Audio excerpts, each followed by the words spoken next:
Bonjour à toutes et à tous, ici Piero San Giorgio. Je souhaitais, pour terminer 2015, faire une vidéo sur la France et l'effondrement économique. Je souhaitais vous la faire en France, depuis Marseille, mais malheureusement j'avais une extinction de voix, et donc je n'ai pas pu la faire sur le Vieux-Port. Et il me faut la faire dans ma chambre d'hôtel, ici en Italie, où je suis pour la promotion de mon livre en version italienne. Alors, tout d'abord, mes excuses de vous parler de la France depuis la Suisse, enfin, puis je suis suisse, et donc ne prenez pas ce que je vais dire comme une critique, ou plutôt prenez-la comme une critique constructive, ou prenez-la simplement pour quelque chose venant de quelqu'un qui vous apprécie, qui a une certaine appréciation et admiration pour votre grand pays, en tout cas ce qu'il a été, et donc ne le prenez pas comme une insulte, ne le prenez pas comme une moquerie. Voilà, j'espère avoir mis un petit peu de garde-fou et bien sûr je parle sous le contrôle des éventuels experts qui pourront éventuellement corriger ce que je vais dire. Alors, tout ce que j'essaye de faire, c'est de vous dire quelque chose qui me paraît être la réalité, et la réalité souvent déplaît, et à la fin, comme je dis toujours, réfléchissez par vous-même, c'est ce qui compte. Alors quand on parle de la France, il faut d'abord voir les choses globales. Pour ceux et celles qui ont lu mes livres, vous savez que pour moi, nous sommes dans un monde avec une forte démographie, avec la fin de ressources naturelles fondamentales pour maintenir le mode de vie tel qu'on l'a développé aujourd'hui, et nous allons vers la fin de ces ressources, et donc nous n'allons plus pouvoir continuer longtemps de toute façon le mode de vie que l'on a aujourd'hui. Alors que nous épuisons ces ressources relativement et de plus en plus rapidement, la question va se poser, c'est comment on fait cette transition. Et ces ressources sont bien sûr le pétrole, sont bien sûr les terres agricoles, euh, l'écologie, les systèmes écologiques qui vont s'effondrer de plus en plus vite et de plus en plus partout parce que nous n'avons plus la capacité de produire suffisamment de nourriture, nous n'avons plus la capacité de maintenir la biodiversité à travers le monde alors que nous saccageons de plus en plus la planète, notamment par l'agriculture, mais aussi par la pollution. Et dans tout ce contexte, la seule solution qui nous est proposée par les politiques, dans l'essentiel parmi eux, c'est la croissance. Or, cette croissance, elle va être de plus en plus impossible dans un monde où les ressources deviennent rares et où les tensions vont augmenter. Donc ce grand contexte, il va toucher la France, puisque bien sûr, la France fait partie du monde, quoi qu'en pensent certains, et ce n'est pas une île isolée, et quand bien même, ces problématiques sont de toute façon réelles. Alors, euh, ce que l'on voit en France aussi, c'est que cette croissance, en réalité, en tout cas sur les 30 dernières années, elle a été fausse. Il y a eu très peu de création de richesses réelles. Au contraire, il y a eu beaucoup d'argent qui a été redistribué à partir d'une création de dettes. Et l'on voit que la France, à partir d'une dette inexistante début des années 70, arrive aujourd'hui, en 2014, à une dette de plus de 2000 milliards d'euros, c'est-à-dire 100% du produit national brut. C'est-à-dire qu'il faut que la France travaille, l'ensemble des Français, de toutes les entreprises basées en France, travaillent une année entière, y compris sans compter la création de richesses, mais simplement le pur travail brut, pour pouvoir générer suffisamment d'argent qui correspond à la dette. Et après, vous n'allez toujours pas manger, payer vos logements, etc. Donc, c'est considérable lorsqu'on arrive à 100% d'un PIB en forme de dette. Et ça va peser structurellement de manière très longue, puisque sans croissance, il n'y aura jamais de quoi générer suffisamment de profit pour payer cette dette. Et c'est un peu d'ailleurs le but de la dette, c'est de mettre les États et les peuples en esclavage. Il faut bien s'en rendre compte. Et puisque vous ne vous êtes pas révolté, maintenant vous êtes dans cette situation impossible à résoudre. Impossible.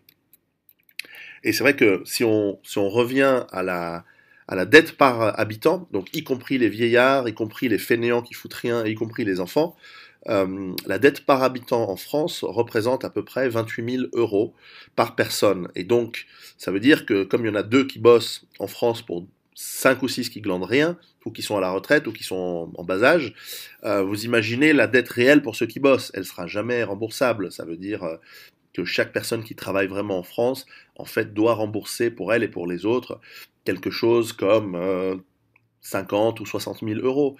en sachant ce que vous mettez de côté chaque mois, vous imaginez que vous n'arriverez même pas à payer les intérêts. Donc, c'est juste impossible à rembourser et ça va peser extrêmement lourd sur des politiques inévitablement d'austérité, puisque ceux qui détiennent la dette, essentiellement des organismes financiers, des banques, des fonds de pension, etc., eux, ils sont pas là pour vous. Que vous creviez de faim ou pas, ils l'ont fait en Afrique, ils ont ruiné certains pays dans des pays en voie de développement, sans aucun état d'âme, ils vont vous ruiner et vous affamer sans aucun état d'âme également. Ils veulent être remboursés avant que vous puissiez finir votre fin de mois. Et si pour ça il faut faire sauter les retraites, si pour ça il faut faire sauter les, les allocations familiales, et ils le feront. Et bien sûr, ils vont commencer d'abord par les Français de souche, et ensuite par les immigrés récents, et après par les clandestins, puisque l'immigration est utilisée comme garde-chiourme, comme capot du camp de concentration qui est en train de devenir la France, mais pas seulement la France, vous le savez, le reste du monde aussi. Et donc financièrement, vous êtes ruiné. La France est totalement ruinée. Il lui reste bien sûr ses actifs, sa terre, ses châteaux, ses ports, de moins en moins d'industrie. Donc on va voir aussi beaucoup de biens publics vendus, beaucoup d'entreprises publiques vendues, et le fameux État social français qui, à mon avis, marche pas, et en fait n'a jamais vraiment marché, euh, autrement qu'après-guerre où il y avait de la forte croissance parce qu'il fallait tout reconstruire et parce que justement il y avait aussi une démographie galopante, eh bien, ce fameux État social français, il est en banqueroute et il est fini, et dans quelques mois, dans quelques années, il va disparaître. Et posez-vous la question de ce qui va arriver socialement le jour où il n'y a plus aucune allocation. La dizaine de millions de gens qui glandent rien en France, qui ne vivent que d'allocations familiales, etc., sociales et autres, qu'est-ce qu'ils vont devenir? Ils vont crever la dalle. Et est-ce qu'ils vont partir? Est-ce qu'ils vont devenir violents? Posez-vous la question. Alors, ce qu'on va faire pour résoudre ce problème de dette, c'est faire passer à la caisse le contribuable par des impôts de plus en plus grands, des impôts sur les gens qui sont propriétaires, pour les impôts sur les gens qui travaillent, donc encore une fois sur des forces productives, donc les gens qui bossent et les gens qui créent de la richesse, encore il y en a, eux vont être taxés pour payer la dette et pour payer l'achat de la paix sociale, pour payer ceux qui glandent. Et ça va finir par coûter, d'autant que raisonnablement on peut imaginer que vos impôts ne vont pas servir à l'investissement dans un monde meilleur en France, mais ils vont servir simplement à rembourser les banques. Donc en fait, on va avoir un braquage du système financier global sur l'État et sur les collectivités et sur les individus. Et bien sûr, entre-temps, les petites et moyennes entreprises, puisque les grandes se sont délocalisées, se sont détaxées fiscalement dans d'autres pays. Et donc, ce sera vous, Françaises, Français, qui travaillez, qui allez être touchés. Alors ceux qui ne travaillent pas, pour plein de raisons, il y a les feignasses, j'en parle, mais il y a aussi des gens qui malheureusement ne trouvent pas de travail et qui pourtant le cherchent et sont vraiment volontaires. Vous aussi, vous allez souffrir parce qu'ils vont simplement vous taxer vos revenus et vos allocations. Et donc, vous allez tous vous faire totalement piller, in fine, en fin de compte, par la banque et la finance internationale qui va vous mettre à genoux. C'est comme ça. Après, est-ce que vous allez vous révolter ou pas? Moi, je ne peux pas vous le dire. L'autre élément qui fait que vous serez dans l'impossibilité de croître, c'est que votre industrie, c'est-à-dire ce qui crée de la richesse, industrie, artisanat, agriculture, en part du PIB de la France et a baissé de 35% en 1970 à moins de 20% en 2010 et aujourd'hui en forte baisse. On voit que cette délocalisation massive qui a eu lieu et qui a même été encouragée est subventionnée par la communauté européenne, par l'Union européenne. Donc en fait, on a payé des entreprises françaises pour aller mettre leurs usines en Europe de l'Est, ou en Chine, ou en Inde, ou ailleurs. Et donc, c'est avec vos impôts, via l'Union européenne, qu'on vous a démantelé votre industrie pour vous appauvrir, et il y a vraiment en place un plan Morgenthau pour la France, pour l'Europe, de vous désindustrialiser et de vous appauvrir de manière durable, parce que sans les industries, et sans les savoir-faire qui en s'ensuivent, c'est très difficile de recommencer. C'est une infrastructure séculaire, c'est une tradition industrielle même, ou certainement artisanale, qui remonte à la révolution industrielle, et qui même avant vient dans la manufacture, dans les métiers à tisser, dans l'artisanat français ancestral, qui a des siècles d'expérience, et tout ça, ça a été cassé, ça a été détruit, démantelé. Là-dessus, Les processus de migration massive que l'on a vus ces 30 dernières années vont s'accentuer du fait de l'appauvrissement et de l'accroissement des zones en conflit à travers le monde. On voit le Moyen-Orient, on voit en Afrique par endroits où des millions de gens chaque année tentent leur chance pour débarquer en Europe en croyant qu'ils vont trouver l'Eldorado et une richesse, mais malheureusement, pour l'immense majorité, ils trouvent des boulots de merde, si c'est dans le meilleur des cas, voire rien du tout, et ils sont encore dans l'espoir et dans l'illusion que justement ils vont pouvoir vivre en foutant rien, aussi pour certains, grâce aux allocations, et le fait d'arriver en France et de faire 15 gamins, ça va vous permettre de vivre, alors ok, une vie de merde, mais pour certains, quand vous venez du fin fond du Tchad en guerre, ou de l'Irak qui est démonté par les forces de la démocratie, arriver en France, même si vous vivez dans un petit appartement payé par la collectivité et que vos 15 gamins touchent et vos 3 femmes touchent des allocations, c'est mieux qu'être sous les bombes, c'est mieux que dans la famine. Donc il va falloir encore un sacré moment avant que ces gens se disent non, l'Europe c'est la merde, on ne viendra pas. Ils vont continuer à venir et ça va poser des problèmes de plus en plus violents, de plus en plus lourds. Et on voit aussi une radicalisation. On a le phénomène de l'islamisme, ou de l'islam en général, qui est amené par cette immigration qui, par la force des choses, vient en grande majorité de pays musulmans. Et donc, au bout d'un moment, comme c'est inhérent à l'islam, la conquête d'autres terres, depuis que ça existe, il y a ce problème de conflit qui va devenir ouvert. Alors on peut apprécier ou ne pas apprécier, c'est pas la question. La question c'est quand des peuples différents, avec une culture différente, arrivent en masse sur un territoire, et s'ils ont une idéologie de conquête, ce qui est le cas de quasiment toutes les cultures du monde, au bout d'un moment ils vont vouloir conquérir ce monde. Et aujourd'hui ils peuvent se permettre d'imaginer que ça devient possible. Alors moi je ne vais pas commenter plus loin, mais simplement c'est un fait qu'on peut constater, et il y a des gens qui se battent contre ça, il y a des gens qui se luttent contre ça, y compris des musulmans qui ne veulent pas amener la guerre civile et le chaos. Bien sûr, l'immense majorité, elle veut simplement travailler, mais la masse et le flux de nouveaux arrivants fait que ça devient, et ça va devenir de plus en plus ingérable, et qu'à mon avis, la France va vers la guerre civile. Et ce n'est pas parce que c'est mon avis que je le souhaite, et ce n'est pas parce que c'est mon avis que ça va le provoquer. On est bien d'accord. Et les conflits récents en Syrie et en Irak ont aussi amené la problématique du retour d'un certain terrorisme, puisque beaucoup de gens qui ont été formés à la guerre vont rentrer en France, et je crains que l'on verra dans les prochains mois, dans les prochaines années, mais à mon avis c'est vraiment une question de semaines, de mois, des attentats terroristes sanglants, comme ceux qu'il y a eu au Kenya, où des groupes armés fanatiques vont prendre des armes et rentrer par exemple dans des lieux publics. Alors je ne vais pas donner trop de détails parce que moi j'ai une imagination fertile et je n'ai pas envie de donner des idées, et il y aura des massacres. Le contre-coup risque d'être à l'inverse, des gens peut-être un peu énervés qui vont faire des attaques à la Breivik, c'est-à-dire s'en prendre soit à la population immigrée, soit à ceux qu'ils considèrent des collaborateurs et des gens qui facilite cette immigration. Donc on peut très bien imaginer un congrès du Parti Socialiste qui se fait attaquer par des groupes armés. On peut très bien imaginer, ou d'un autre parti, hein, ils sont tous les mêmes en France, ils sont tous pour l'immigration. On peut très bien imaginer la sortie d'une mosquée un vendredi, un attentat, on peut très bien imaginer énormément de choses, et ce sera même très difficile de savoir qui fait vraiment ces attentats, parce qu'il y a beaucoup d'organisations à travers le monde qui ont intérêt au chaos, et donc on peut s'attendre à des attentats sous faux drapeau. C'est une spécialité de plus en plus courante, c'est quelque chose qui arrive de plus en plus souvent, pour créer du chaos, pour que peut-être les Français entre guillemets de souche et les Français d'origine immigrée se tapent entre eux au lieu de regarder le problème qui est la mise en esclavage de la nation entière et par la finance internationale. On peut très bien imaginer ce genre de scénarios et qui sont difficiles et qui créent des situations d'animosité et donc de tensions très lourdes qui malheureusement sont très difficiles dans lesquelles il est difficile de garder la tête froide.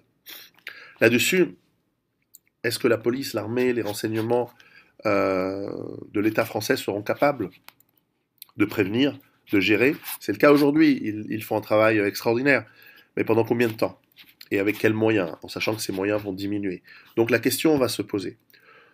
Ensuite, vient aussi la question de la capacité de maintenir l'ordre. On voit aujourd'hui qu'en France, il y a des centaines de zones dites de non-droit, où finalement l'État a laissé cette zone à un autre État, c'est-à-dire à l'État organisé par les mafias locales, qui sont souvent des trafiquants de drogue dans certains quartiers. Alors c'est de pas mal d'ethnies différentes, mais clairement, il y a des États où la police n'est plus la bienvenue, où les services de l'État et de la collectivité ne sont plus les bienvenus. C'est assez intolérable dans un pays, donc on voit un morcellement déjà aujourd'hui du territoire français. Euh, ces zones, que vont-elles devenir, que vont-elles faire le jour où ces trafics s'arrêtent pour des raisons économiques ou si cette situation s'empire, ça va être très très compliqué et on risque d'avoir en fait un morcellement du pays avec des petits duchés, des petits barons, des petits caïds, des petits émirs qui vont prendre le contrôle de ces zones. Et tout cela dans le cadre d'une Union européenne qui est la vraie preneuse de décision de ce qui se passe en France. L'État français n'est plus souverain, il ne bat plus monnaie, il ne maîtrise de moins en moins, il ne maîtrise même plus ses budgets. Et tout ça est géré par l'Europe, une Europe que l'on voit extrêmement corrompue, extrêmement soviétique dans son bureaucratique et soviétique dans son fonctionnement, et avec une idéologie d'abord de corruption et aussi de domination des différents pays européens et par une sorte d'élite complètement corrompue à mon avis, complètement à la petite semaine qui elle-même est bien sûr sous la domination de lobbies de toutes sortes, industriels mais aussi politiques, euh, et aussi de l'influence très forte de pays étrangers, par exemple les États-Unis qui connaissent le contenu de tous les emails et de toute la vie privée de tous ces députés européens, de tous les politiciens européens et industriels européens qui font de l'espionnage industriel, qui font de la corruption politique, qui en fait poussent l'Europe, et c'était le projet depuis le départ, à être le vassal soumis euh, et qui est d'accord de se faire piller pour faire survivre les États-Unis encore quelques temps. Donc on voit on solde l'Europe et on va solder le monde pour faire tenir les États-Unis avec son mode de fonctionnement et son mode de vie immonde et de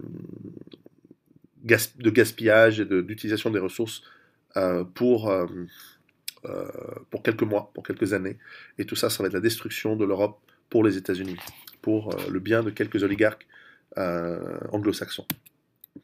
Et on voit que la France, dans cette pyramide de domination, avec des oligarques qui eux-mêmes maîtrisent les banques, qui eux-mêmes maîtrisent les entreprises et les politiciens, et qui finalement gèrent les services de répression de l'État, on voit qu'on a une pyramide qui se met en place de, de captation de ressources maximales et de domination et de contrôle et de mise en esclavage des peuples.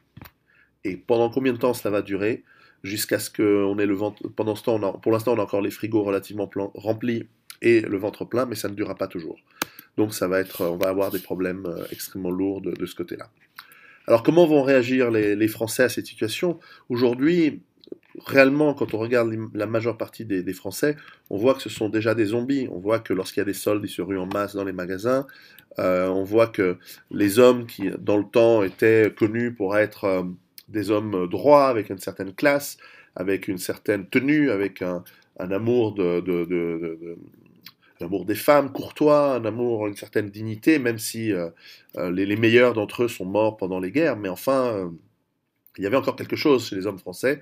Aujourd'hui, on voit qu'entre la gay pride, et j'ai rien contre l'homosexuel, mais quand on voit des gens qui se baladent dans la rue avec une plume dans le cul, qui s'habillent en gonzesse, euh, ils vont pas tenir longtemps en cas de crise. De la même manière, on voit les modes qui sont de plus en plus féminines pour les hommes. On voit les goths, les émos, toute cette approche antivirile chez la majorité des gamins. On voit des hipsters, on voit en fait que l'homme métrosexuel doit faire 50 kilos, se maquiller comme une gonzesse et être comme une femme. D'abord, il va pas plaire aux femmes.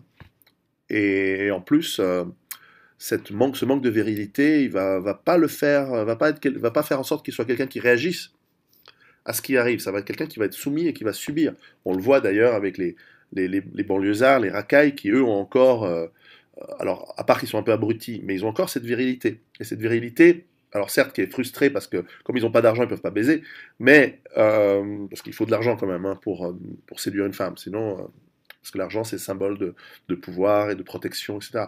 On voit que beaucoup de Français de souche, ils sont complètement soumis et c'est un peu les eunuques de l'immigration qui les colonisent. Et c'est assez flagrant, alors pas tous évidemment, mais enfin on voit ce processus qui est un processus préoccupant, mais qu'on voit aussi dans des pays où il n'y a pas d'immigration. On voit au Japon une partie de la jeunesse qui est totalement asexuée, qui voilà, c'est une phase de peut-être de suicide euh, avant la fin.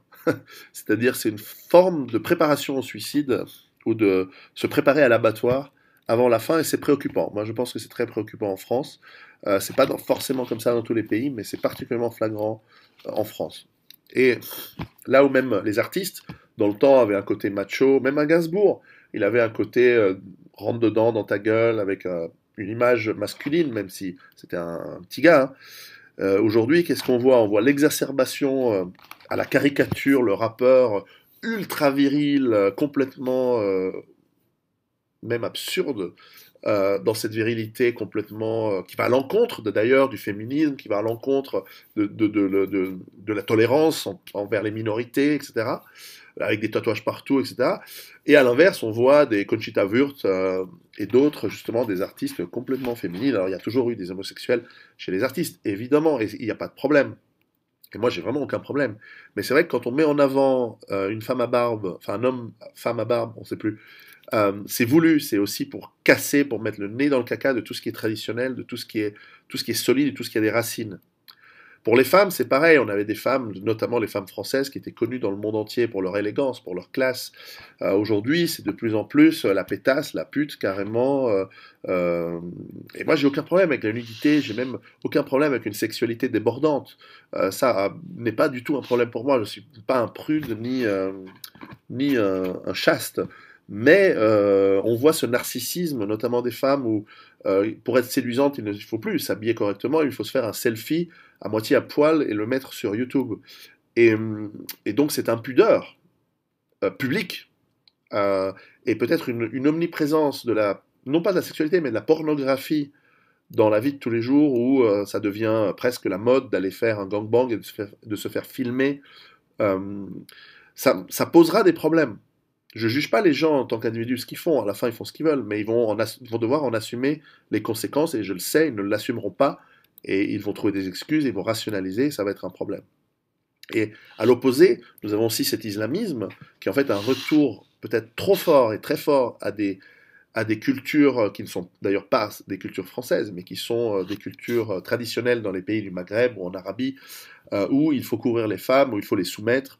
Alors tout ça, évidemment, c'est packagé avec un argumentaire où en fait non, on les protège, etc. Je comprends hein, l'argumentaire de l'islam, j'ai lu hein, le Coran et tout ça. Mais c'est vrai que ça va faire un choc, et ça fait déjà un choc dans la culture européenne de voir des femmes, une culture européenne où les femmes ont toujours été très importantes, de voir une approche d'une culture africaine, subsaharienne, ou une culture euh, arabo-musulmane, et surtout intégriste, salafiste. Ça va faire un choc, et ça va créer un choc, un décalage qui va aussi poser des problèmes très très lourds. Et d'autant que euh, on est dans un monde hyper sexualisé, on voit des femmes magnifiques à moitié à poil toute la journée, alors qu'en réalité, elles sont pas si belles que ça dans la réalité.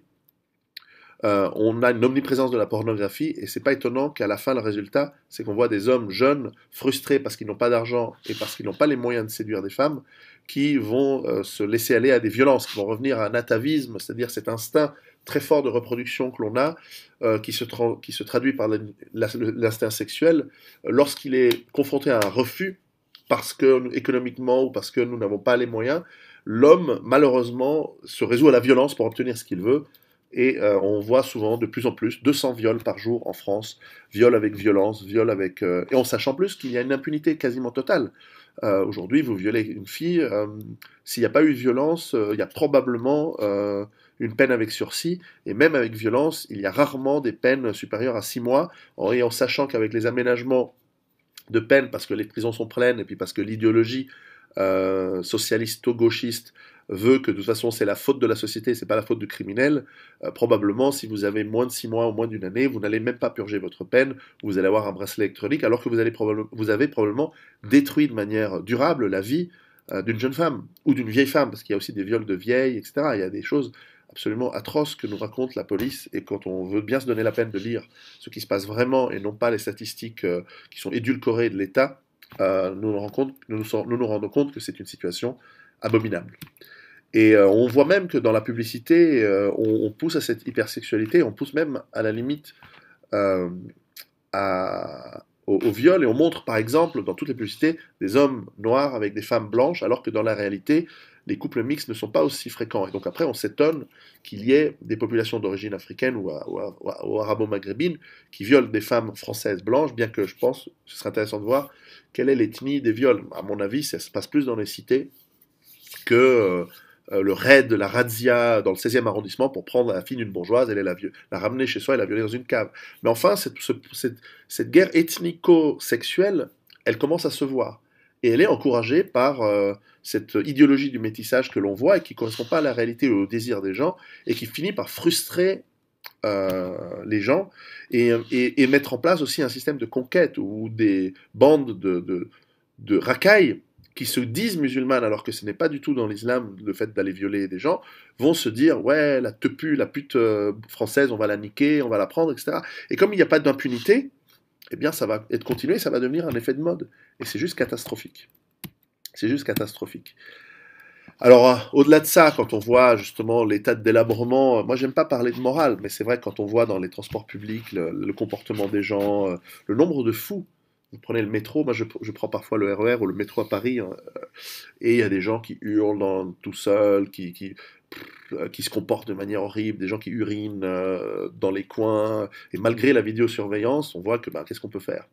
De toute façon, la loi ne va pas les punir. Donc, on voit de plus en plus de gens qui sont largués par le système, qui deviennent fous, qui deviennent euh, avec des comportements totalement non maîtrisés. Et ça, on le voit de plus en plus. Et ça va poser aussi des problèmes, puisque ces gens coûtent et surtout, ils détruisent. Et là-dessus, les gens, entre guillemets, normaux, qu'est-ce qu'on fait? Je me considère parmi eux. Eh bien, on passe de plus en plus de temps sur Internet à hurler, à faire du trolling, à avoir des combats, des joutes sur Facebook et sur les forums Internet où oui, je suis pas d'accord, machin, facho, pas facho. Et on se rend compte que notre énergie, euh, elle se diffuse et elle se gaspille dans des combats et dans des discussions stériles. Et ça, c'est un des problèmes d'ailleurs très forts en France, où il y a toujours eu la joute verbale pour trouver son rang dans la société. Et or, sur Internet, cette joute n'en finit jamais, parce qu'au bout d'un moment, la joute verbale, si on commence à casser quelqu'un d'un peu plus fort que vous, au bout d'un moment, il va s'énerver, il va sortir son épée, il vous nique en duel. Sur Internet, c'est pas possible, vous pouvez y aller tant que vous voulez, vous ne me faites pas du mal. Donc, il y a cet élément-là. Ensuite, structurellement, on voit que le rêve américain avec de la petite maison, avec la petite voiture, avec la maison pavillonnaire et la voiture, est arrivé en France où finalement la plupart des gens n'ont plus de revendications sociales. Tout ce qu'ils veulent, c'est devenir des petits bourgeois avec une petite maison, une petite voiture et avoir un petit boulot avec juste de quoi pouvoir se payer une sortie le vendredi et le samedi soir, de quitter sa voiture, d'avoir un peu de joint, un peu de drogue pour passer le temps, avoir une PlayStation pour s'abrutir devant des jeux vidéo. Et on voit que la vie de la plupart des Français, leur rêve, c'est un rêve de merde. Et ça aussi, ça va être un problème. D'autant que les métiers que l'on fait sont de plus des métiers dématérialisés, on ne fabrique rien, on ne voit aucun résultat, ce sont des métiers de service, du tertiaire. Ça ramène quoi? Qu'est-ce que tu as fait aujourd'hui? Ah ouais, j'ai fait un tableur Excel, j'ai fait de la comptabilité. Mais pourquoi faire? Ah oui, c'est pour des systèmes financiers. C'est très très immatériel. L'être humain, il a envie de voir le mammouth qui vient de tuer et qui va bouffer. Ça, c'est concret. Il a envie de fabriquer une paire de nouvelles chaussures qu'il va pouvoir vendre ou qu'il va pouvoir offrir à sa compagne ou une belle couverture pour ses enfants. C'est concret. On veut fabriquer un outil, des voitures dans une industrie et se dire voilà, j'ai contribué à fabriquer ce pont, ce bateau, cette fusée qui va aller conquérir l'univers. Non, aujourd'hui, on fait de la comptabilité, on travaille euh, à réconcilier des systèmes financiers. C'est très immatériel, c'est déprimant et notre vie de plus en plus faite à crédit, encouragée par les grandes surfaces, par les vendeurs, par les commerciaux et par l'industrie, nous encourage à nous endetter pour acheter des produits dont nous n'avons pas besoin. De plus en plus, notre nourriture devient malsaine parce que les produits sont chimiques, produits hors sol, de mauvaise qualité. On ne parle même pas de l'état abominable dans lequel sont élevés les animaux en batterie, cochons, porcs, poulets, volailles, etc. La bouffe de plus en plus grasse, rapide, quick, halal, kebab, sur le pouce rapidement. On est en train de devenir comme les États-Unis, obèses, en mauvaise santé, euh, obnubilés par la consommation au quotidien. Pas étonnant qu'on devienne dépressif, malade et sans espoir et sans vision d'avenir positive. Alors la France, il faut le dire, c'est un grand pays malgré tout. Regardez l'histoire de votre pays. Vous avez bâti les cathédrales, vous avez exploré le monde, vous avez parcouru les océans et les terres pour la gloire, pour la recherche. Vous avez une tradition scientifique de Descartes et bien d'autres, Marie Curie est extraordinaire. Vous avez parmi les meilleurs ingénieurs du monde, vous avez fabriqué et construit des prouesses technologiques qui étaient l'envie du monde entier. C'est vous qui avez construit la Statue de la Liberté pour les États-Unis. C'est vous qui avez fabriqué la plupart des ponts à travers le monde. Euh, Vous étiez en pointe, même culturellement. On ne va pas aller sur la liste des immenses auteurs de Molière à Camus et plein d'autres, à Rabelais. Enfin, l'histoire de France est pleine d'une culture riche qui a rayonné sur le monde et que les gens voyaient comme étant faire ses études dans une école française, dans un lycée français, c'était pour les élites du monde entier, du monde arabe, du monde américain, de partout, c'était quelque chose de c'était un garant de réussite sociale et économique, et c'était culturellement un moyen de s'épanouir intellectuellement. C'était quelque chose, vraiment. Et puis, moi, j'aime aussi l'aspect guerrier. Je veux dire, la France, le peuple français, c'est quand même les Gaulois, c'est Brennus, c'est Vercingétorix, c'est quand même ensuite la Gaule gallo-romaine, c'est aussi Clovis, Charles Martel, c'est Charlemagne et Roland, c'est la chevalerie et le Moyen Âge français, c'est Philippe Auguste, c'est les batailles parfois désastreuses, c'est Azincourt, Crécy, c'est le courage de la chevalerie française, ce sont les guerres d'Italie, Pavie, c'est bien sûr Jeanne d'Arc, les guerres d'Italie, Pavie avec Charles XII, François Ier, Marignan, ce sont plus tard les guerres de Louis XIV, Rocroi, Malplaquet, enfin du courage, de l'organisation, une structure qui a amené la France. Alors certes, alors vous allez me dire c'est la guerre, c'est pas gloire, mais c'est quand même la gloire, c'est quand même la démonstration d'une capacité de l'être humain à imposer sa volonté sur les autres de manière parfois glorieuse. Et, euh, et on pense à Mazarin, même les guerres de la Réforme en France, elles ont été Richelieu. On pense aux guerres glorieuses, même si perdues en Nouvelle-France contre l'Empire britannique. Puis la Révolution, avec ces idées qui parfois en fait font du mal, mais qui étaient parties peut-être d'un certain idéalisme. Euh, Napoléon, un homme grandiose qui a amené la France à rayonner sur le Moyen-Orient, dont on se souvient encore aujourd'hui, sur les champs de bataille de Iéna, Austerlitz, euh, et puis les charges glorieuses d'un Murat à Eylau ou ailleurs. Euh, voilà, la France c'était quelque chose. Pensez à Eckmühl, Essling, Wagram, des sacrés, euh, des sacrées performances, même si c'est des millions de morts à la fin, les guerres napoléoniennes. Enfin, c'est aussi les guerres d'Italie, c'est aussi la Crimée, même si la dernière, c'était pas très glorieux. C'était quelque chose, la France. C'était aussi un empire. Alors certes, moi je pense que la colonisation, c'est une mauvaise chose dans tous les sens. Mais enfin, il y avait aussi une volonté d'amener une certaine civilisation. Encore une fois, je pense que c'est une erreur.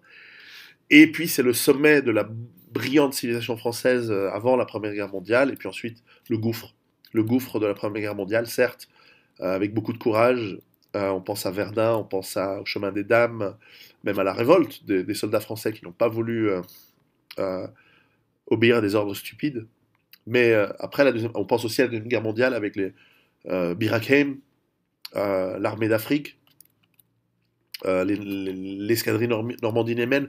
On voit une certaine, et puis une certaine résistance. Alors pas tous, beaucoup de résistance c'était des collabos, mais enfin, il y a quand même une vraie histoire de résistance en France qui nécessite encore d'être écrite parce qu'on ne sait pas encore tout sur la vraie résistance qu'il y a eu en France. Et ça, c'est relativement admirable. Ensuite, il y a les guerres de décolonisation, bien sûr. Même si elles sont des défaites, elles sont quand même c'est des défaites glorieuses. Dien Bien Phu, la bataille d'Alger, la guerre du Golfe en 90. Et aujourd'hui, malheureusement, la France devient de plus en plus un, un harki des États-Unis. Et elle intervient dans des guerres pour les intérêts américains en Afrique, au Moyen-Orient, en Afghanistan. Et tout ça alors que la population française est de plus en plus en précarité. Il y a de l'argent qui est dépensé pour aller faire les guerres, voilà, pour les États-Unis à travers le monde. Et on se rend compte que les budgets rapetissants et les moyens de l'armée française et de la France en général se réduisent. Et on va se poser la question de savoir combien de temps encore la France va pouvoir maintenir l'ordre, d'abord à l'étranger, mais surtout chez soi, avec bien sûr les drames humains, avec les morts, etc. Donc cette gloire de la France, malheureusement, elle est finie. Et je crois qu'elle est finie pendant très très longtemps. Et on voit que la France est totalement vassale aussi des États-Unis, puisque quand les États-Unis disent qu'il faut faire des sanctions contre la Russie, euh, la France obéit. Il n'y a plus de diplomatie française indépendante. Euh, on voit que la France est totalement soumise aux intérêts américains et que de plus en plus, les militaires sont traités très très mal, avec des soldes qui sont mal payés, des équipements qui font défaut, et ça, on arrive à des problèmes très très lourds. Ensuite, sur l'économie, en 20 ans, l'industrie a perdu 2 millions d'emplois. Euh, les, la nouvelle révolution économique, elle n'existe pas. C'est l'industrie qui crée de la richesse. Il y a 6 millions de fonctionnaires et assimilés en France. Ce sont des gens qui produisent peu de richesse. Au meilleur des cas, ils aident à faire tourner l'infrastructure, mais ce ne sont pas des créateurs directs de richesse. Et les transferts sociaux, c'est 33% du PIB. C'est-à-dire que 33% du PIB est redistribué. C'est juste monstrueusement élevé, c'est sanctuarisé en plus. Et donc ça crée une caste de gens qui sont garantis de toucher de l'argent de l'État, qui sont en fait les privilégiés, qui sont en fait les nobles ou le clergé de notre époque. Alors que le tiers-État, le peuple, ils travaillent. Et donc on se rend compte que les dépenses publiques, c'est 57,4% du PIB. Et donc, évidemment, avec des trous gigantesques dans la sécurité sociale, dans les assurances, etc. On l'a dit, la dette de l'État, c'est 100% du PIB. Donc ça veut dire que la dette devient simplement énorme. C'est 45 milliards de dettes aujourd'hui, et ça, c'est avec des taux d'intérêt bas. Quand ces taux d'intérêt finiront tôt ou tard par peut-être remonter, ça va juste être énorme. On voit que le déficit de l'État est de 4,4%, c'est-à-dire que chaque année, c'est la perte, le déficit de l'État, et ça, c'est les chiffres officiels. Et on se rend compte aussi que la majeure partie, 75% des créanciers de l'État français, sont étrangers. Donc ça veut dire qu'ils vont pas vous faire de cadeaux, ils n'ont aucun sens de patriotisme. Ils vont vous écraser dans cette dette jusqu'à ce que vous disiez stop ou jusqu'à ce que vous les envoyez chier. Mais sans armée, ça va être difficile de devenir souverain. Euh, les dettes des régions, elles sont aussi à peu près à 100% de leur PIB, et je crois que ça représente plus de 170 milliards d'euros. Euh, pour les entrepreneurs, pour ceux qui veulent créer de la richesse par l'entreprise, on se rend compte que 72% de ce qu'ils gagnent est prélevé en charges, cotisations et impôts. Il n'y a pas de retraite quasiment, donc il n'y a aucune motivation à se lancer et devenir entrepreneur. En plus, ils doivent payer pour toutes les catégories protégées par l'État, mais eux-mêmes doivent payer pour leur propre santé, qui est à leur propre charge. Et les prélèvements en France sont parmi les plus hauts du monde. Je pense que c'est les plus hauts du monde, beaucoup plus hauts qu'en Allemagne, qu'en Italie, qu'en Espagne, 68% plus haut qu'en Suisse et 77% plus haut qu'en Grande-Bretagne. C'est juste un État communiste, en fait, la France. Et avec un code du travail, par exemple, moi j'aime bien de voir que le code du travail français a 3200 pages. Un code du travail, ça devrait avoir une page. C'est tout simple. C'est une réglementation qui étouffe et qui paralyse les entreprises. Il crée du chômage. Et finalement, avec aussi un temps de travail parmi le plus faible du monde.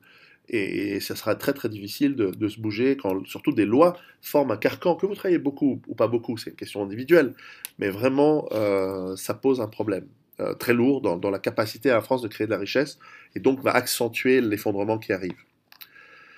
Les parts des prélèvements, donc quelqu'un qui gagne 35 000 euros en France va finir par payer 30 000 euros entre lui et son patron ou son entreprise de prélèvements.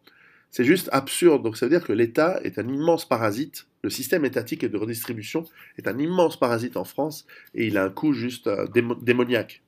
Donc, quand on voit que par exemple en plus, l'impôt sur le revenu qui a été créé temporairement en 1914, mais c'est jamais temporaire ces trucs-là, il est à la fois injuste et inefficace. 2% des contribuables assurent pratiquement 50% des recettes. Et 50% des ménages ne payent pas d'impôts.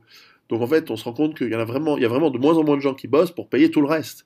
Et donc la dette va continuer à augmenter et de plus en plus, euh, la- la- tous les gens qui créent de la richesse vont être juste pressurés comme un citron jusqu'à ce que ça finisse. En plus, il y a une mentalité qui, moi, me déplaît en France. Alors, prenez-le pas personnellement, c'est pas le cas de tout le monde, mais il y a cette idée que tout le monde est égal et que tout le monde doit avoir le même résultat, que l'État redistribue pour que tout le monde soit pareil. Il y a un corporatisme aveugle, donc une collusion entre l'État et les grandes entreprises.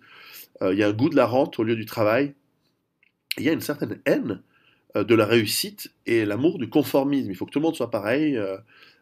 Et puis cet amour de la palabre pour toujours, pour toujours, pour toujours. Et finalement une mentalité de gauche où euh, il faut partager l'argent des autres. Mais attendez, laissez tranquille l'argent des autres et laissez la richesse se créer et arrêtez de cette redistribution. Enfin, c'est mon avis. Après, l'immigration en France, elle coûte. C'est des milliards d'euros chaque année. Et ensuite, il faudrait voir un petit peu comment l'argent qui était engouffré dans des allocations et la mise en place, d'aménager les banlieues et à perte, pour rien, puisque une grande partie de l'immigration ne travaille pas. Et donc, euh, c'est une catastrophe sociale, économique, ethnique qui est en train de se préparer. Et je le dis vraiment de manière neutre, hein, sans... Donc la conséquence, c'est que l'économie, elle va continuer à tomber, à tomber, à tomber, la dette va continuer à grandir, à grandir. Les bacs plus 6 vont partir alors que les bacs moins 6 continuent à arriver. Donc évidemment, ça coûte beaucoup plus cher de former quelqu'un qui est abruti et ça coûte très très cher de laisser partir quelqu'un que vous avez formé dans les très grandes écoles, notamment pour les ingénieurs qui ont encore une bonne formation. Et donc, les vrais pauvres touchent pas un rond, alors que les assistés et les parasites, y compris les commis de l'État, y compris la structure étatique et de certains fonctionnaires, eux continuent à toucher de l'argent et à appauvrir le pays. Pas étonnant que plus personne ne veut investir en France. Je crois qu'en 2013, 77% des investissements étrangers il y a eu 77% de baisse dans les investissements étrangers. Alors, qu'attendre de la politique? Ça papote, ça papote, ça palabre. Giscard d'Estaing, Mitterrand, Chirac, ça papote, ça parle, ça promet, bien sûr, demain on rase gratis. Mais la réalité, c'est que chaque année, c'est de pire en pire. Sarkozy vous a vendu votre or, vous a trahi, vous a vendu à la France. Je pense que c'est pas étonnant qu'ils aient éliminé le crime de haute trahison, parce que normalement, tous ces gens, ils devraient être fusillés. C'est ce que je pense. Je dis pas qu'il faut le faire, mais c'est ce que je pense. Et donc, François Hollande, à la fin, c'est des gens de plus en plus ridicules, c'est des gens de plus en plus insignifiants, c'est des gens qui, on le voit de plus en plus, sont complètement, ne sont pas aux commandes, ne dirigent plus rien, et en plus c'est juste humainement et intellectuellement des nains. Euh, et physiquement, et on le voit de plus en plus, c'est des gens sans couilles, sans rien, sans testostérone, sans capacité sans la virilité nécessaire de prendre les commandes et de faire quelque chose. Non, ça va rester des gagnes petits à la petite semaine. Euh, et pour certains, ils gagnent beaucoup par la corruption, mais ils détruisent le pays et, euh, et c'est la fin. Et quant à la population, ben, de toute façon, elle est abrutie par la télévision, par les jeux, euh, par l'assistance, l'État nounou. Et on se rend compte que la France est en train de se désagréger et on voit de plus en plus, quand on voit par exemple les Femen, à quel point elles sont médiatisées alors que ces quatre putasses qui font les connes dans la rue, normalement elles sont bastonnées par la police et mises en prison en garde à vue et puis puis on les relâche le lendemain pour trouble public, puis c'est rien. Mais non, on voit les journalistes qui viennent, on voit que c'est organisé, on voit que c'est organisé par les États-Unis, on voit que une certaine islamisation des banlieues elle est organisée par les États-Unis, par le Qatar. Les tensions communautaires sont aussi organisées et instrumentalisées. La situation, on a vu avec ces histoires de mariage homosexuel, on s'en fout, tout le monde s'en fout du mariage homosexuel. Sauf que, je veux dire, ça concerne 100 personnes, ou 200 s'ils sont à deux. Mais enfin, ou 300 s'ils sont à 3 bientôt. Et puis, voilà, la majorité de la population ne le veut pas, mais bien sûr, il n'y a pas de démocratie en France, donc il n'y a pas de référendum et on ne demande pas l'avis au peuple.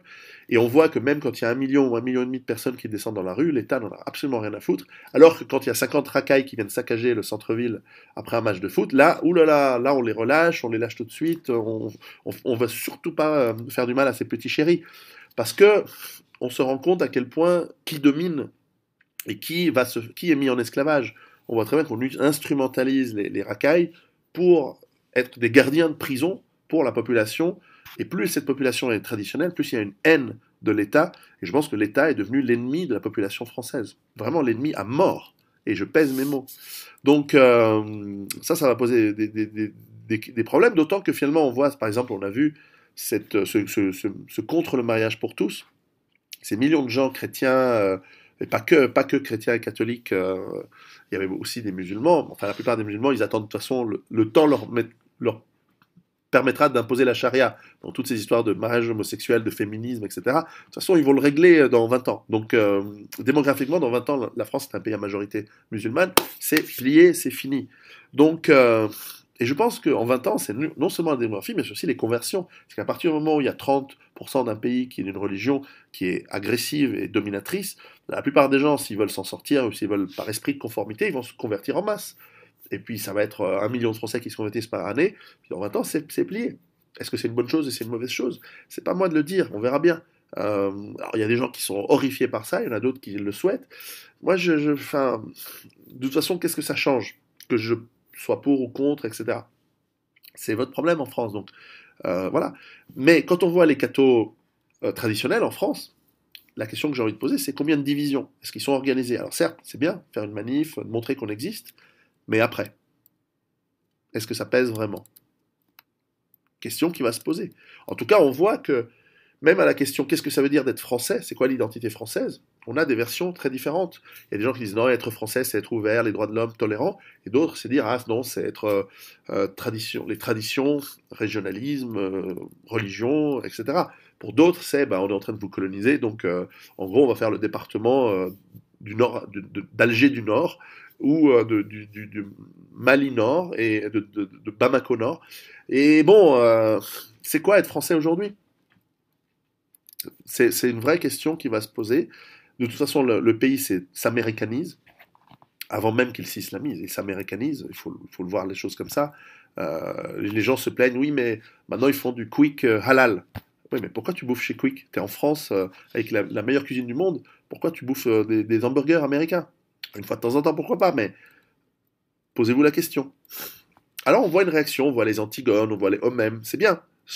En plus, c'est classe et c'est intéressant. Mais quoi que vous fassiez, quoi que vous fassiez comme critique, y compris celle-ci, de toute façon, vous allez être catalogué comme raciste. Si vous critiquez les butt plugs au milieu de Place Vendôme ou l'art bizarre qu'on met à Versailles, vous êtes considéré comme raciste. Si vous critiquez la télévision, la télé-réalité, on va vous traiter de réactionnaire. Si vous considérez que la gauche fait envahir la France par des populations du monde entier avec l'argent des contribuables, vous allez être traité de raciste. Si vous constatez que la justice ne met pas en prison les racailles qui attaquent les Français, et au contraire, on va ponctionner de l'argent aux Français pour réinsérer ces racailles, on va vous considérer comme raciste. Si vous posez la question d'une grande partie de la migration qui fait beaucoup d'enfants et qui vit des allocations familiales, on va vous traiter de raciste. Si vous prenez le RER et vous constatez que vous êtes le seul blanc dans une rame de métro où il n'y a que des noirs, des arabes, il y a aussi un asiatique qui est là par hasard, et que vous posiez la question, le fait de se poser la question fait de vous déjà un raciste. Et quand vous constatez que dans la classe de vos enfants, sur 40 élèves, il y a 3 blancs, si vous posez la question, vous êtes raciste.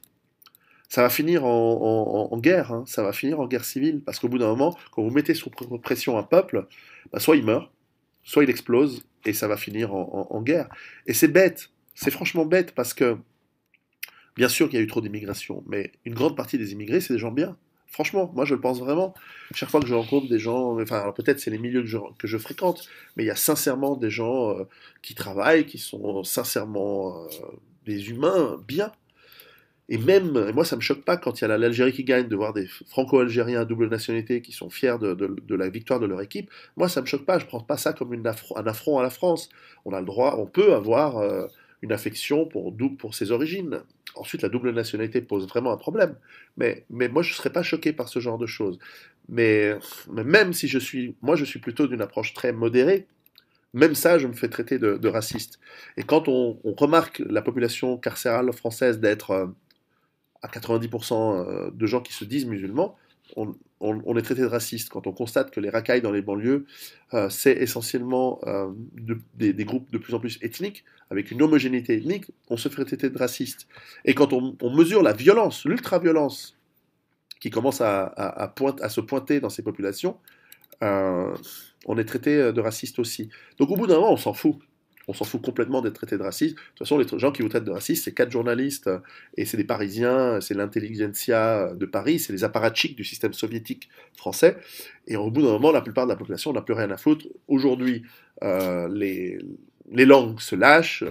Entre guillemets, on n'a plus de complexe. Les gens disent ce qu'ils pensent, votent comme ils pensent, euh, disent pourquoi ils ont voté par exemple Front National, et aujourd'hui le Front National c'est le premier parti de France, même si c'est un parti que je trouve de l'extérieur extrêmement modéré, pas du tout xénophobe, très très modéré, je veux dire, c'est pas un pays qui va résoudre les problèmes, hein, ils pourront pas, c'est beaucoup trop modéré pour avoir ne serait-ce que l'espoir que ça change. Mais le problème c'est que pour faire ce qui change, c'est catastrophique aussi, c'est-à-dire que la solution est aussi catastrophique que le problème. Donc ça va être un vrai problème. Et puis, qu'est-ce qui va se passer? Ben, quand ça va devenir violent, ben, tous ces problèmes, ben, ils vont exploser, ils vont s'auto-amplifier les uns les autres, et on risque de voir vraiment moi je crains vraiment une sorte de guerre civile, multifacette, multigéographique, multiethnique. Euh, Ça va pas être que deux camps, il va y avoir beaucoup de camps, et ça va être extrêmement violent, ça va être extrêmement compliqué. Et, euh, et je pense que la France est un des pays au monde où il y a le plus de risques pour que l'effondrement économique que je prévois soit le plus violent. Après, il y a toujours la chance d'un redressement, il y a toujours la chance de l'homme ou de la femme providentielle. Ça me paraît difficile, mais c'est toujours possible. Et puis, l'effondrement, réfléchissez surtout à là où vous vivez, à votre dépendance des flux d'approvisionnement, de l'infrastructure complexe, autoroutes, flux de transport et autres, qui font que votre pays est fragile et que si ça s'effondre, eh bien, ça devient extrêmement fragile. Il va y avoir des mouvements de panique. Et toute la logique de la préparation en cas de catastrophe naturelle ponctuelle, mais aussi en cas de large effondrement économique, elle devient de plus en plus nécessaire et de plus en plus vitale. Et je vous encourage à vous préparer parce que nous allons dans un monde avec plus de pauvreté, plus de violence, euh, plus de chaos et de mouvements de population massives, avec plus de guerres, plus de destruction, où l'autonomie sera vitale pour beaucoup de gens, et avoir un peu d'eau, avoir un peu de nourriture, pouvoir se défendre euh, contre l'État, mais aussi contre les hordes d'autres personnes devenant agressives, va devenir une préoccupation de plus en plus présente. Et donc je vous encourage à garder la tête froide, à ne pas forcément pointer du doigt, à ne pas trouver des boucs émissaires, mais vraiment de réfléchir à la cause des causes et éventuellement à comment se protéger, vous, votre famille, et de comment réagir de manière intelligente à ce qui est en train d'arriver. Ne pas réagir avec passion et haine. Sincèrement, je vous encourage, et tant que c'est possible, respectez la loi, quittez les endroits violents, quittez les endroits avec trop forte densité de population, sincèrement, essayez de vivre dans des endroits plus calmes. Les campagnes françaises se vident, il faut les re-remplir, et c'est à vous de le faire. Ce sont des endroits que vous allez pouvoir enrichir, faire rendre vivants, vivifier, où vous pouvez recréer un enracinement, seul, en famille ou à plusieurs, c'est tout à fait possible. Pensez à vous organiser, pensez aux 7 éléments que j'explique dans mes livres, les éléments qui vous permettent d'être résilient. Et à la fin, réfléchissez à ce qui va vous permettre de recréer ce lien et peut-être de recréer une certaine France. Peut-être pas la France du passé, peut-être certainement pas la France d'aujourd'hui, peut-être la France d'une vraie volonté de vivre en commun qui sera peut-être une France plus agréable demain. La transition sera difficile, Et peut-être que la France ne sera plus géographiquement la même France qu'aujourd'hui. Peut-être qu'il y aura des séparations. Il y aura peut-être la Savoie, la Bretagne, le Pays Basque, l'émirat de Tourcoing, l'émirat de Marseille, l'émirat du 9-3, qui vont devenir des régions peut-être indépendantes, mais en tout cas qui vont se séparer. C'est possible, c'est pas du tout impossible. L'intégrité territoriale, elle va être difficile dans des situations de chaos. Mais enfin, là, ce qui compte, c'est aussi d'être dans un endroit où vous êtes en sécurité euh, physique et alimentaire et émotionnelle dans un certain point de vue. Donc réfléchissez à comment vous pouvez avoir une vie plus simple, une vie sans l'agression de la publicité, de la télévision. Désintoxiquez-vous de la mauvaise nourriture, mais aussi du poison intellectuel qui est véhiculé par la télévision et autres médias. Reprenez les activités physiques en commun avec vos amis, autour de vous. Réapprenez des nouvelles compétences, des compétences qui seront utiles dans l'avenir. Donc ça, on l'explique dans mes livres. Et puis, quittez le système financier. Mettez le maximum de côté pour justement vos préparatifs. Et puis, dans de la vraie monnaie, c'est-à-dire de l'or, de l'argent, et non plus physique, hein, pas dans une banque et dans le système financier, parce que ça va s'effondrer. Redécouvrez, je vous encourage de découvrir le travail d'un Étienne Chouard, ou simplement de vous intéresser à la démocratie directe, comme on peut encore l'avoir en Suisse ou dans d'autres pays. Mettez vos systèmes d'alerte, renseignez-vous sur ce qui se passe vraiment. N'écoutez pas les mensonges que vous disent les médias mainstream, mais trouvez les informations qui vous semblent de confiance sur les médias alternatifs. Internet est excellent là-dessus. Faites le tri, bien sûr, il y a de tout, hein. Et préparez-vous à un avenir peut-être difficile, mais si vous vous préparez bien, cet avenir, vous allez au contraire l'accepter même avec bonheur parfois. Et finalement, malgré les difficultés, je pense qu'on peut réellement construire un monde meilleur. Peut-être pas pour tous, on va peut-être pas tous y arriver, mais au moins vous, votre famille, vos cercles d'amis, peut-être que vous allez pouvoir faire quelque chose. Et cette préparation, mine de rien, elle peut aussi vous préparer aujourd'hui pour des problèmes comme des inondations, des incendies, etc., qui sont finalement, entre guillemets, triviaux, mais qui arrivent et qui vous permettent, cette préparation vous permet aussi aujourd'hui de prévenir la criminalité, de savoir vous défendre, de savoir éviter les problèmes, et pourquoi pas d'améliorer votre vie dès à présent. Donc il n'y a pas besoin d'attendre la fin du monde, parce que je ne crois pas qu'on va vers la fin du monde, évidemment. On va à la fin vers la fin de notre monde. C'est très différent. Et donc, réfléchissez par vous-même, bougez-vous les fesses, et je vous encourage à bien vous préparer et à devenir résilient, autonome le plus possible, et surtout de recréer ce lien social avec des gens autour de vous avec qui vous partagez un certain nombre de valeurs et une certaine vision de l'avenir. Voilà, c'était un petit topo sur la France, et courage, et à très bientôt. Ciao.